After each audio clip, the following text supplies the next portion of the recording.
جب کوئی میرے نبی کی بات کرتا ہے اللہ پوری کائنات کا دل اس کی طرف پھیر دیتا ہے۔ آج میں نے دیکھا ہے، میں تو ساؤتھ میں رہنے والا ایک غریب علاقے سے تعلق رکھتا ہوں، مجھے دنیا آج میرے باپ کے نام سے نہیں پہچانتی ہے، میرے علم اور میرے جبہ کبہ سے نہیں پہچانتی ہے۔ آج لوگوں کے دلوں کو اللہ نے میری طرف اگر پھیرا ہے تو صرف اتنی بات ہے، جب تک بکے نہ تھے تو کوئی پوچھتا نہ تھا، یا رسول اللہ تم نے خرید کر ہمیں انمول کر دیا۔ نعرہ تکبیر! مدینے کے تاجدار کی جو بات کرتا ہے، اللہ اکبر، صدیاں گزر جائیں مولا اس کا نام فنا ہونے نہیں دیتا، اس کے نام کو مرنے نہیں دیتا۔ بادشاہوں کے قصیدے گانے والے شاعر بھی تھے، آپ کو میں بتاؤں، بادشاہ ہمیشہ شاعر رکھتے تھے دربار میں، ان بادشاہوں کی تعریف کرتے تھے، لاکھوں انعام میں پاتے بھی تھے، سونے کے سکے، چاندی کے سکے، درباری شاعروں کی لمبی لسٹ ہے۔ لیکن تمہیں پتہ ہے وہ شاعر آج کہاں ہیں؟ ان کے نغمے کہاں ہیں؟ ان کے کلام کہاں ہیں جو بادشاہوں کے لیے بولے گئے تھے؟ کچھ نہیں۔ بادشاہ نے وقتی طور پر سنا اور پیسے دے دیے، وہ پیسے لے لیا، وہ بھی مرا، یہ بھی مرا۔ لیکن صدیاں گزر گئی، حسان بن ثابت کے کلمے آج بھی لوگوں کو یاد ہے، جو میرے نبی کو دیکھ کر کہا تھا، وَأَحْسَنُ مِنْكَ لَمْ تَرَ قَطُّ عَيْنِي وَأَجْمَلُ مِنْكَ لَمْ تَلِدِ النِّسَاءُ خُلِقْتَ مُبَرَّأً مِنْ كُلِّ عَيْبٍ كَأَنَّكَ قَدْ خُلِقْتَ كَمَا تَشَاءُ۔ حسان بن ثابت نے کہا تھا، آپ سے زیادہ حسین میری آنکھوں نے دیکھا نہیں، یا رسول اللہ آپ سے زیادہ خوبصورت کسی ماں نے جنا نہیں۔ اللہ نے آپ کو ایسا پیدا کیا جیسے کہ آپ کی مرضی تھی، ہر عیب سے اللہ نے آپ کو پاک پیدا کیا۔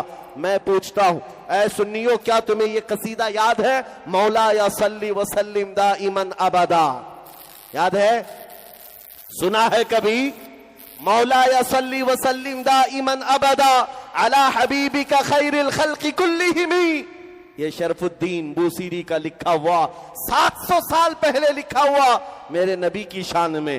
لوگوں کو ترجمہ معلوم نہیں، لیکن زبانوں سے آج بھی پڑھتے ہیں اور آج بھی لوگ گنگناتے ہیں، بچوں کو بھی یاد ہے، بوڑھوں کو بھی یاد ہے، جوانوں کو بھی اور عورتوں کو بھی، کیونکہ اللہ کا قانون ہے، جو نبی کے گن گاتا ہے اللہ اس کا نہ نام مرنے دیتا ہے نہ کلام مرنے دیتا ہے۔ بوسیری بھی آج ہمارے درمیان زندہ ہے۔ ملا جامی کو آپ نے دیکھا نہیں، فارسی آپ کو آتی نہیں، لیکن جب فارسی کا کلام سنتے ہیں دل جھوم اٹھتا ہے۔ تنم فرسودہ جاں پارا زہجنا یا رسول اللہ، دلم پجمردہ آوارا زعسیاں یا رسول اللہ، چسوئے من گزر آری من مسکین ناداری، فدائے نقش نالینت کنم جا یا رسول اللہ، چو بازوئے شفاعت را کشائی بر گنہگاراں مکن محروم جا میرا دراں یا رسول اللہ۔ میرے نبی کی محبت میں لکھا ہوا کلام ہے، فارسی میں تھا، لیکن دنیا آج بھی یاد رکھتی ہے عبد الرحمن جامی کو۔ یہ وہ عاشق رسول ہے جس نے نعت لکھا تھا حج کے دوران اور یہ عہد کیا تھا حضور کے دربار میں جا کر سناؤں گا مدینے، لیکن اللہ کے نبی نے خواب میں آ کر مکہ کے حاکم کو بتایا تھا کل کے دن عبد الرحمن نام کا ایک شخص مدینے آنے والا ہے، اسے آنے مت دینا، روک دینا۔ حاکم مکہ دوسرے دن قافلوں کو دیکھا، پوچھا عبد الرحمن کس کا نام ہے، کون ہے؟ عبد الرحمن جامی کو دیکھا، مکہ کے گورنر حاکم نے ان کو روک دیا، کہا تم مدینے نہیں جا سکتے، باقی پورا قافلہ چلا جائے۔ سنو، عبد الرحمن جامی کا یہ واقعہ مشہور ہے۔ دوسرے دن جامی نے دیکھا کہ گورنر نے مجھے روک دیا، حاکم نے مجھے روک دیا، تو ایک اونٹ کے مالک کو کہا میں تجھے پیسے دیتا ہوں، اونٹوں کے اوپر جو سامان رکھا جاتا ہے ان سامانوں کے کسی تھیلے کے اندر مجھے ڈال کر سل دینا اور سامان لگیج کے ساتھ مدینے مجھے پہنچا دینا۔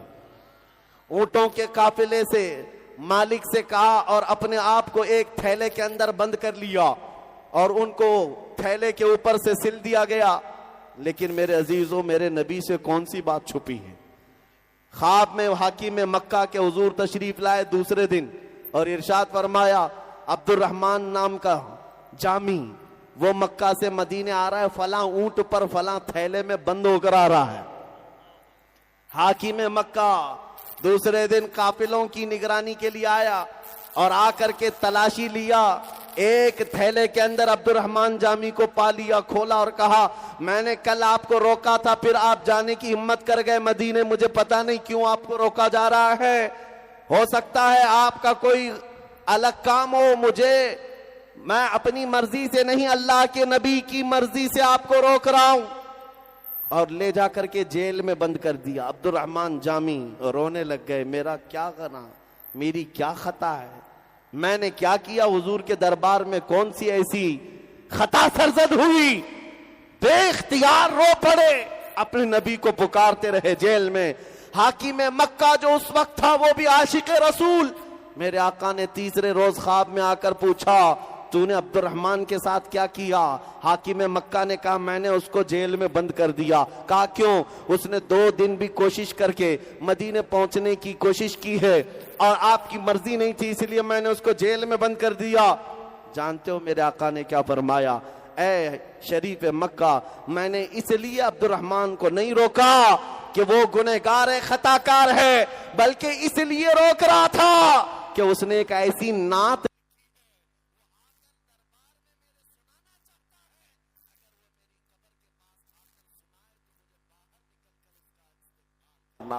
نعرہ تکبیر، نعرہ رسالت، فیضان اعلی حضرت، فیضان اعلی حضرت۔ آج بھی عبد الرحمن جامی کا وہ کلام جو دلوں کے اندر اثر کرتا ہے، کلام نہیں مرا، نام بھی نہیں مرا، کیوں؟ نبی کی شان جو بولتا ہے وہ ہمیشہ کے لیے رہ جاتا ہے، ہمیشہ کے لیے رہ جاتا ہے۔ آج یہ فارمولہ دے کر جا رہا ہوں، اگر ہمیشہ جینا ہے تو ان کی بات کرو، حضور کی بات کرو، ایرے غیرے نتھو کھیرے کے جھنڈے اٹھانا چھوڑ دو، حضور کا پرچم لہراؤ، دیکھو مولا تمہارا نام سلامت رکھتا ہے۔ آج عبد الرحمن جامی زندہ ہے ہمارے درمیان، شرف الدین بوسیری زندہ ہے، ان کا نام کلام۔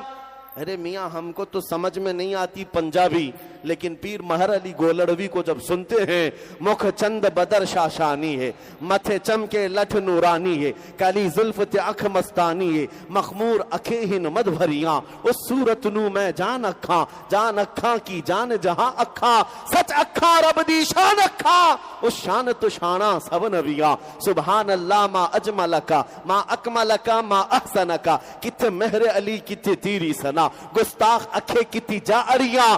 یہ پیر مہر علی کے جملے تھے، پنجابی میں ہیں، لیکن جب کوئی گنگناتا ہے تو دل مچلنے لگ جاتا ہے، روح کے اندر ایمان دوبالا ہونے لگ جاتا ہے۔ کیوں؟ حضور کے دربار کی جو غلامی کرتا ہے، اللہ اس کی زبان میں بھی اثر پیدا کر دیتا ہے، اس کے جملوں میں طاقت بخشتا ہے۔ اور آج 100 سال ہو جانے کے بعد، 100 سال گزر جانے کے بعد ہمارے مجمع میں ایک نام اور بھی گونجتا ہے، ایک نام اور بھی گونجتا ہے، عشق محبت، عشق محبت۔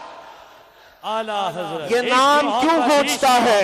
یہ نام کیوں گونجتا ہے؟ شمال سے لے کر جنوب تک، مشرق سے لے کر مغرب تک، جہاں سے دیکھو آوازیں آتی ہے، ڈال دی قلب میں عظمت مصطفیٰ، سیدی اعلی حضرت پہ لاکھوں سلام۔ اس امام کا نام 100 سال کے بعد بھی اس لیے گونجتا ہے کہ اس بریلی کے امام نے اس فارمولے پر عمل کیا تھا۔ وہ اپنے گھر کے قصیدے نہیں پڑھتا تھا، وہ اپنے باپ داداؤں کی تعریفیں نہیں کرتا تھا، بلکہ جب بھی قلم اٹھاتا تھا یوں کہتا تھا وہ کمال حسن حضور ہے کہ گمان نقص جہاں نہیں، یہی پھول خار سے دور ہے، یہی شمع ہے کہ دھواں نہیں، تیرے آگے یوں ہیں دبے لچے فصحا عرب کے بڑے بڑے، کوئی جان منہ میں زبان نہیں بلکہ جسم میں جان نہیں، کروں تیرے نام پہ جاں فدا، نہ بس ایک جاں دو جہاں فدا، تو جہاں سے بھی نہیں جی بھرا، کروں کیا کروڑوں جہاں نہیں، کروں مدح اہل دول رضا، پڑے اس بلا میں میری بلا، میں گدا ہوں اپنے کریم دین کا میرا دین پا رہے نہ نہیں۔ اس بریلی کے امام کا کلام اللہ نے آج بھی زندہ رکھا ہے۔ ان کی عزت کا عالم یہ ہے، ابھی عرس رضوی ہوا، جا کر بریلی دیکھ کر کے آنا، اس شاخ کا مجمع ایسا ہوتا ہے، میاں کسی کو بلایا نہیں جاتا، کسی کو بلایا نہیں جاتا، لیکن دور دراز سے لوگوں کو پتا ہے، گرمی ہو کہ بارش ہو، کیچڑ ہو کہ پانی ہو، اس عاشق رسول کے عرس میں ایسے کھچا کھچ بھر جاتے ہیں۔ کیوں؟ وہاں کیا بٹ رہا ہے؟ کون سی دولت دی جا رہی ہے؟ کیا وہاں پر کوئی نیتا جی آ کر 500 کے نوٹ بانٹ رہے ہیں؟ کیا کسی کو وہاں پر شیرینی بانٹی جا رہی ہے؟ میاں پانی ملنا مشکل ہو جاتا ہے دکانوں پر، باوجود اس کے لاکھوں کا مجمع آتا ہے۔ کیوں؟ اس لیے کہ ہر ایک کے دل کو اللہ نے اس کی طرف پھیر دیا ہے۔ جب کوئی میرے نبی کی بات کرتا ہے، اللہ پوری کائنات کا دل اس کی طرف پھیر دیتا ہے۔ آج میں نے دیکھا ہے، میں تو ساؤتھ میں رہنے والا ایک غریب علاقے سے تعلق رکھتا ہوں، مجھے دنیا آج میرے باپ کے نام سے نہیں پہچانتی ہے، میرے علم اور میرے جبہ کبہ سے نہیں پہچانتی ہے۔ آج لوگوں کے دلوں کو اللہ نے میری طرف اگر پھیرا ہے تو صرف اتنی بات ہے، جب تک بکے نہ تھے تو کوئی پوچھتا نہ تھا، یا رسول اللہ تم نے خرید کر ہمیں انمول کر دیا۔ نعرہ